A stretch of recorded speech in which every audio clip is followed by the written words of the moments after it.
yun?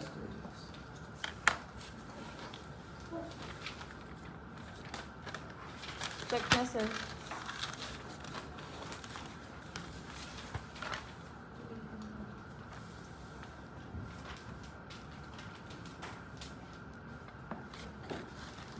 Okay, ito nga yun.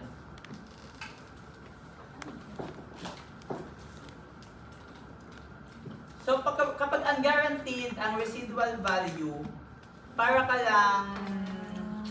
hindi siya existing. I-ignore mo lang siya. Kumbaga hindi mo siya nakita. Ganon kapag unguaranteed.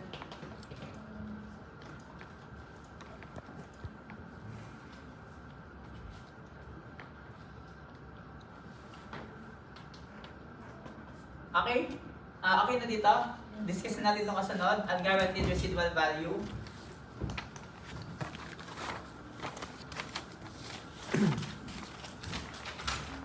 As mentioned, kapag unguaranteed, i-ignore mo lang siya, hindi mo siya sasama sa kahit na anong computation.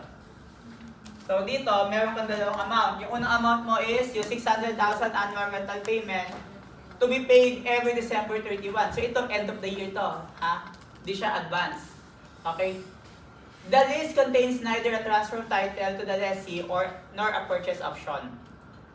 The equipment of the residual value 300,000 at the end of the 5-year lease term but is unguaranteed. So again, ignore mo lang yan. Ang magmamatter lang sa'yo is yung 600,000 sa taas. Kaya pansinin mo, hindi masyadong halata si Valix, no? Hindi niya binigyan ng ng PV factor yung 300,000 kahit panggulo lang, di ba? Dapat binigyan niya pa din para mag-isip pa din yung sasagot.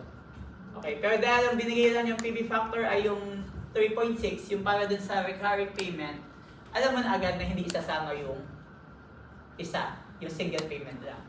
So with that, multiply mo yung 600,000 by 3.60, magkano yan? 2,160,000. 2,160.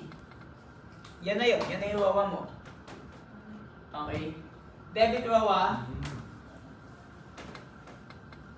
But this will be January 1, 2024. January 1, 2024. Debit wawa, 2,160,000. 2,160,000. Depreciation. Ano yung depreciation? Ano gagamitin mong year?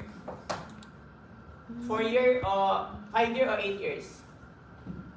Unguaranteed, sir. So, baka i-transfer niya. Lease Oh, term. pwede. Lease term. Lease term. Okay na? 5 years. Bakit? Bukod doon sa sinabi ni Micaela. Sinabi directly na, ito. The lease contains neither a transfer title of the lessee nor a purchase option. So with that, walang transfer, walang purchase option.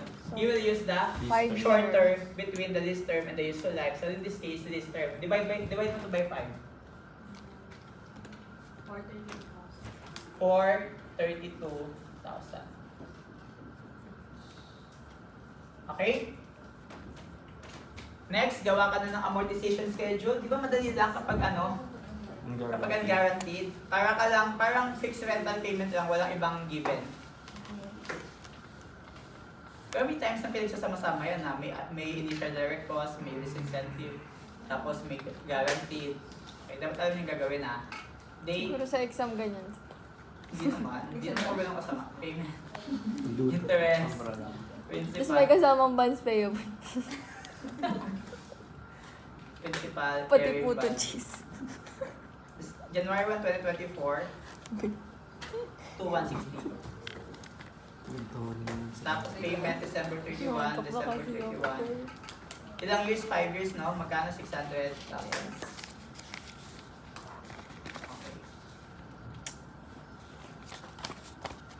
Interest is carrying value multiplied by 12%. So dito may interest na yung first payment kasi at the end of the year siya. Principal is the difference between payment and interest. And carrying value is carrying value last year minus the payment of principal. Ayan, ganyan magiging itsura niya. Laki ng difference. Okay. Yes. So, ang gawin mo na lang, course balance, ito yung gawin mo dito. Para maging 0. Tapos i-adjust mo na lang yung interest. Entry. entry. Oh, debit interest expense, 259,200. LL. This liability, 340,800. And 600,000.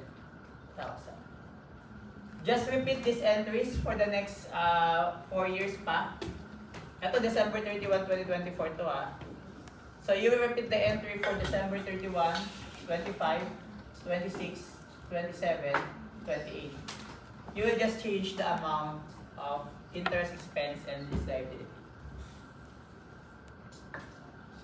Okay? Malinaw?